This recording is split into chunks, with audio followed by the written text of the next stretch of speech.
दिल्ली में बीजेपी ने पीएम मोदी, राजनाथ सिंह, अमित शाह, जेटली, सुषमा समेत बड़े नेताओं की मौजूदगी में लोकसभा चुनाव के लिए अपना घोषणा पत्र जारी किया। इस दौरान पीएम मोदी, अमित शाह और संकल्प पत्र समिति के अध्यक्ष राजनाथ सिंह ने अपनी सरकार की उपलब्धियां गिनाई और 48 पन्नों के घोषणा पत्र में 75 अहम वादों के साथ लोकसभा चुनाव में जनता के बीच जाने की बात कही। राष्ट्रवाद के प्रति हमारी पूरी प्रतिबद्धता है, बीजेपी का ये संकल्प पत्र है, जहां ये बातें बीजेपी ने कही है कि आतंकवाद के खिलाफ जीरो टॉलरेंस लागू करेंगे, किसी भी राज्य के लोगों की पहचान पर कोई आंच नहीं आने देंगे, देश की सुरक्षा पर समझौता नहीं करेंगे, राम मंदिर पर सभी संभावनाओं की तलाश करेंगे, प्रयास होगा कि जल्द से जल्द सौहार्दपूर्ण वातावरण में मंदिर का निर्माण हो, किसान क्रेडिट कार्ड पर मिलने वाला 1 लाख रुपए तक का लोन 5 साल तक ब्याज रहित रहेगा, सभी किसानों को किसान सम्मान निधि का लाभ मिलेगा, छोटे और सीमांत किसानों को पेंशन की सुविधा दी जाएगी। राष्ट्रीय व्यापार आयोग की मांग लंबे समय से की जा रही थी, जो बेहद इफेक्टिव आयोग होगा। छोटे दुकानदारों को 60 वर्ष के व्यापारियों को भी पेंशन दिया जाएगा। भारत में क्षेत्रीय असंतुलन को पूरी तरह से खत्म करेंगे। लैंड रिकॉर्ड का डिजिटलाइजेशन किया जाएगा। जम्मू कश्मीर से 35A हटाने का प्रयास किया जाएगा। मैनेजमेंट, इंजीनियरिंग और लॉ कॉलेज सीटों की संख्या बढ़ाई जाएगी। 2020 तक देश की सभी रेल पटरियों का इलेक्ट्रिफिकेशन पूरा किया जाएगा। ट्रेन, डॉक्टर और जनता के बीच अनुपात को 1400 लोगों पर 1 डॉक्टर किया जाएगा। निर्यात को दोगुना करने की दिशा में कदम बढ़ाएंगे। प्रत्येक व्यक्ति को 5 किलोमीटर बैग सुविधा देने की कोशिश की जाएगी। 3 तलाक के विरुद्ध कानून बनाकर मुस्लिम महिलाओं को न्याय दिलाने का प्रयास करेंगे। इस दौरान वित्त मंत्री अरुण जेटली ने कहा, हमने 2014 के संकल्प पत्र को पूरा करने का प्रयास किया है। हमारा संकल्प पत्र टुकड़े टुकड़े गैंग को प्रभावित करने के लिए नहीं है। 2014 में करप्शन का बोलबाला था, अनिर्णायक माहौल था और मजबूर सरकार थी। बीजेपी और हमारे उम्मीदवार नरेंद्र मोदी उम्मीद की तरह आए। आज माहौल बदल चुका है, हम डिलीवर करने वाली सरकार बने हैं। साइबर स्पेस से आउटर स्पेस तक हमने बढ़त बनाई है। तो ये बीजेपी के दावे हैं और वादे हैं जो आज संकल्प पत्र के माध्यम से बीजेपी ने किए।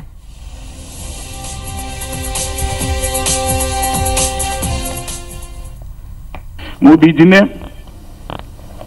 देश के सामने आजादी के जब 75 साल समाप्त होंगे 2022 में, तब देश कैसा हो इसका एक विजन रखा है और वो विजन के हिसाब से 2022 में हम 75 साल के समय 75 संकल्प लेकर देश की जनता के सामने जा रहे हैं कि 2022 में ये 75 संकल्पों को पूरा कर जब देश आजादी की 75वीं सालगिरह मनाता होगा, इतनी समस्या से संपूर्ण रूप से देश को मुक्त करने का वचन लेकर, संकल्प लेकर हम लोगों के सामने जाने वाले हैं। यूनिफॉर्म सिविल कोड, इसके प्रति, इसको लागू करने के प्रति हमारी प्रतिबद्धता थी, है, इस काम को करेंगे। भारत में होने वाले इनफिल्ट्रेशन, अवैध घुसपैठ को रोकने के लिए जितनी भी सख्ती करनी होगी हम वो सख्ती करेंगे, लेकिन घुसपैठ को पूरी तरह से रोकेंगे। सिटीजनशिप अमेंडमेंट बिल के बारे में भी स्पष्ट करना चाहता हूं कि बिल्कुल 2 टूक शब्दों में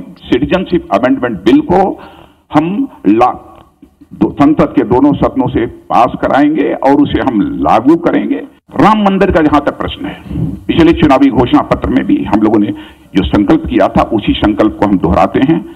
सभी संभावनाओं को तलाश करेंगे और हमारा यह प्रयत्न होगा कि जल्दी से जल्दी सौहार्दपूर्ण वातावरण में भव्य राम मंदिर का निर्माण हो जाए। एक संकट है, और संकट ही नहीं बल्कि वैसे देश की एक चुनौती भी मानता हूं, जो समय समय पर पैदा हुआ है। रीजनल डेवलपमेंट को लेकर रीजनल इम्बैलेंस, क्षेत्रीय असंतुलन।